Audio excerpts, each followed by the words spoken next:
மின் கைத்தறி நேயர்களுக்கு அன்பு வணக்கம். இப்போது 1971ஆம் ஆண்டு தினமணி கதிரில் தொடராக வெளிவந்த நடிகவேல் எம்.ஆர். ராதா அவர்களின் பேட்டியின் புத்தக வடிவத்தில் இருந்து சில பகுதிகளை உங்களுக்கு தொகுத்து வழங்குகிறேன். அன்று பேட்டி கண்டு எழுதியவர் அமரர் விந்தன் அவர்கள். இன்று தொகுத்து வழங்குபவர் மதுரை முருகேசன். நடிகவேல் எம்.ஆர். ராதா அவர்களுக்கு வணக்கம். கலைஞன் என்பவனுக்கு இலக்கணம் ஏதாவது இருக்கிறதா சார்? உண்டு. பஞ்சமா பாதகத்தில் அவன் ஒரு பார்ட்னர். சார், உங்கள் தகப்பனார் என்ன வேலை செய்து கொண்டிருந்தார்? கௌரவமாக சொல்கிறதா இருந்தால் யுத்த சேவை செய்துக்கிட்டு இருந்தார்னு தான் சொல்லணும். நான் அப்படி சொல்ல மாட்டேன். மனுஷனுக்கு வேறு வேலை எதுவுமே கிடைக்கல, பட்டாளத்தில் சேர்ந்துட்டாரு. அதுதான் ஃபேக்டு.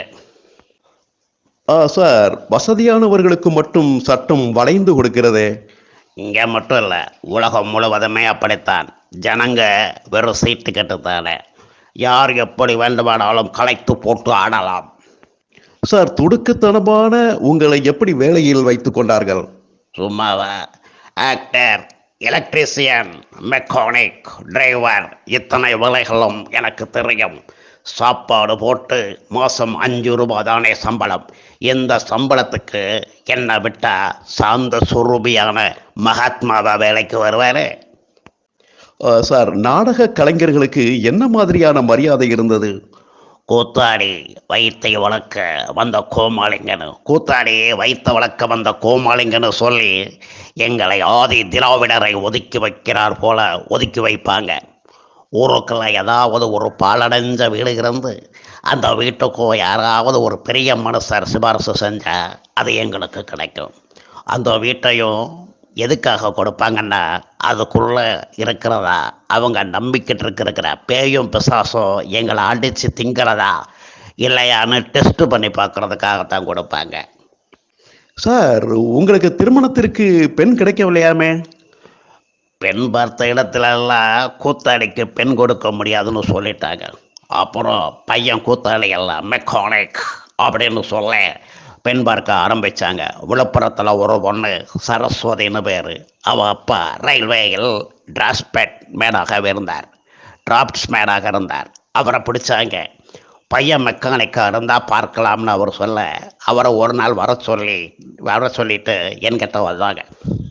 ஏதோ பார், பொண்ணை பெற்றவர் வரப்போ நீ மூஞ்சில் அரிதாரத்தை பூசிக்கிட்டு நிற்காத, கையில் ஸ்பேனரை பிடிச்சிக்கிட்டு காருக்கு பக்கத்தில் நெல்லுன்னு சொல்லி கொடுத்தாங்க. அப்படியே நின்ன கல்யாணமும் முடிஞ்சு போச்சு. Sir, Impala car வாங்கினீங்களாமே?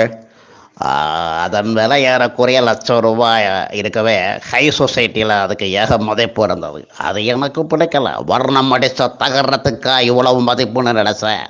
அந்த மதிப்பை என்னை பொறுத்தவரையில் குறைச்சி பார்க்கவே அதை நான் வாங்கினேன். வாங்கி ஊரில் இருக்கிற மாடுகளுக்கெல்லாம் இங்கிருந்து தான் வைக்கோல் ஏற்றி அனுப்பினேன். சார், சொந்த வாழ்க்கையை பற்றி கூட இவ்வளவு தூரம் சொல்லி துணிகிறீர்களே. ஒருவனுக்கு பெருமை மட்டும் உலகத்துக்கு தெரிஞ்சால் போதாது, அவனுடைய பலவீனங்களும் தெரியணும்னு தான் நினைப்பவன் நான். இல்லைன்னா பொதுமக்களை ஏமாத்துறதா இல்லை அர்த்தம் ஆகிடும். சார், நாடகம் ஆரம்பிக்கிறதுக்கு முன்னாடி அறிவிப்பு செய்வீங்களாமே? என் நாடகம் பாகற்காய் மாதிரி. கசப்பை பார்க்காம பாகற்காயை கறி சமைத்து தின்னா உடம்புக்கு நல்லது. அதே போல் என் நாடக கருத்துகளிலே உள்ள உண்மையும் உங்களில் சிலருக்கு கொஞ்சம் கசப்பாய் தான் இருக்கும். அதை முகத்தை சொலிக்காமல் எதிர்த்து கூச்சலிடாமல் அமைதியாக இருந்து கேட்டால் உங்கள் அறிவுக்கு நல்லது.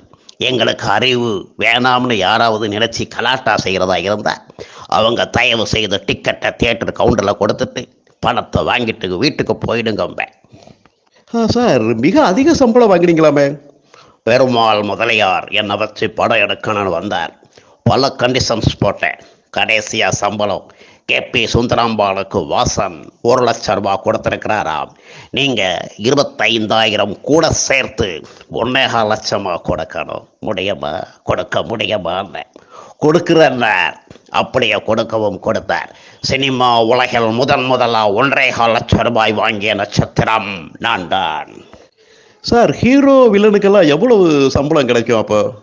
ஓஹோன்னு ஓடின அம்பிகாபதியில் நடித்த பாகவதற்கு ₹750 தான் கொடுத்தாங்கன்னா எங்களுக்கெல்லாம் என்ன கொடுத்துருப்பாங்கன்னு நீங்களே தீர்மானம் பண்ணிக்கங்க.